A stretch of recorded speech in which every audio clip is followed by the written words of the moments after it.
আসসালামু আলাইকুম। কেমন আছেন সবাই?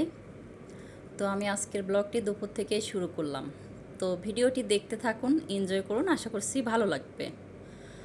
তো দুপুরে রান্নাবান্নাগুলো করে নিচ্ছি, তো ভাবলাম আপনাদের সাথে কিছু কিছু অংশ শেয়ার করি। তো সব কিছু গুছিয়ে রেডি করে নিয়েছি। তো আলু দিয়ে হচ্ছে কবুতরের মাংস রান্না করব। তো তার জন্য হচ্ছে গরম মশলাগুলো দিয়ে একটু ভেজে তার মধ্যে দিয়ে দিলাম বাটা মশলা। এখন দিয়ে দিচ্ছি পরিমাণ মতো লবণ আর গুঁড়া মশলা দিয়ে মশলাটা খুব ভালো করে এ পর্যায়ে কষিয়ে নিচ্ছি। তো মশলাটা যত ভালো করে কষানো হয় খাবারগুলো খেতে ততটাই মজা হয়। তো যাই হোক, মশলাটা কষানো হয়ে গেছে, তেল উঠে গেছে উপর দিয়ে। এখন দিয়ে দিচ্ছি কেটে ধুয়ে পরিষ্কার করে রাখা কবুতরের মাংস। তো এখানে 2টার মতো কবুতর কেটে বেছে নিয়েছি। এখন হচ্ছে মশলার সাথে খুব ভালো করে কষিয়ে নিচ্ছি। তো ভিডিওর এই পর্যায়ে এসে এখন পর্যন্ত যারা ভিডিওটি দেখছেন অথচ একটা লাইক দিতে ভুলে গিয়েছেন, প্লিজ একটা লাইক দিতে ভুলবেন না। আর ভিডিওটি যদি বেশি বেশি ভালো লাগে কমেন্টের মাধ্যমেও জানাতে পারেন, চাইলে ভিডিওটি ফ্রেন্ড ও ফ্যামিলির মাঝে শেয়ারও করতে পারেন। তো আপনাদের সাথে কথা বলতে বলতে এদিকে কবুতরের মাংসটা অনেকটাই কষিয়ে নিয়েছি, উপর দিয়ে তেল এসে গেছে। এখন আস্ত কিছু রসুন, গোটা গোটা করে পেঁয়াজ আর হচ্ছে কয়েকটা কাঁচামরিচ আর দিয়েছি কয়েক টুকরো আলু, মানে 3-4টার মতো আলু ছোট ছোট করে কেটে নিয়েছি, এখন দিয়ে দিলাম। তো সব কিছু একসঙ্গে আরও কিছু সময় নিয়ে কষিয়ে নিতে হবে।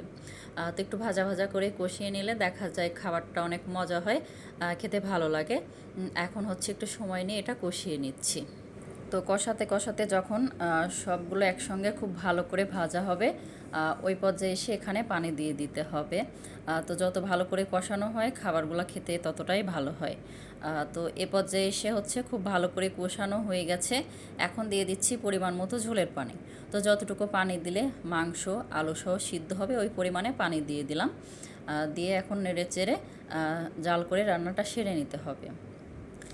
তো যাই হোক, রান্না করতে করতে এদিকে হচ্ছে তরকারিতে বলক চলে এসেছে। আর এদিকে পাশের চুলায় পেঁয়াজ রসুন একটু লাল লাল করে ভেজে এখানে হচ্ছে মূলার শাক ভাজি করে নিচ্ছি। তো মূলার শাকটা অনেক ছোট ছোট করে কেটে নিয়েছি। তো এভাবে ছোট ছোট করে কেটে ভাজি করলে খেতে বেশি মজা হয়। তো সবগুলা মূলার শাক দিয়ে দিচ্ছি কুচি করে রাখা। এখন হচ্ছে তেলের সাথে পেঁয়াজ রসুন সহ একসাথে নেড়ে চেড়ে এটা হচ্ছে ভাজা ভাজা করে নিতে হবে। দিয়ে দিয়েছি কাঁচামরিচ ফালি আর দিয়েছি স্বাদ মতো লবণ। তো এখন খুব ভালো করে নেড়ে চেড়ে এটা মিক্স করে ভেজে নিতে হবে। তো যাই হোক, এদিকে হচ্ছে কবুতরের মাংস রান্না প্রায় লাস্ট পর্যায়ে। এখন হচ্ছে ঝোলটা কিছু সময় শুকিয়ে উপর দিয়ে ভাজা মশলার গুঁড়া ছিটিয়ে নামিয়ে নিলেই তৈরি হয়ে যাবে আলু দিয়ে কবুতরের মাংস। তো যাই হোক, এখন দিয়ে দিচ্ছি হচ্ছে ভেজে রাখা জিরার গুঁড়া। তো এটা দিলে খাবারের টেস্টটা দ্বিগুণ বাড়িয়ে দেয়, খেতে বেশি মজা হয়। এখন চুলার জালটা অফ করে দিব। আর এদিকে হচ্ছে মূলার শাক ভাজিও হয়ে গেছে, নামিয়ে নিব। তো যাই হোক, একটু ফাইনাল লুকটা দেখিয়ে দিচ্ছি, দেখে বুঝে নেবেন। অনেকটা লোভনীয় কালার এসেছে, খেতেও অনেক মজা হয়েছিল। তো ভিডিওটি প্রথম থেকে শেষ পর্যন্ত দেখার জন্য সবাইকে ধন্যবাদ। আপনাদের সবার সুস্বাস্থ্য ও দীর্ঘায়ু কামনা করে আজকের ব্লগটি এখানেই শেষ করছি। আল্লাহ হাফেজ, আসসালামু আলাইকুম।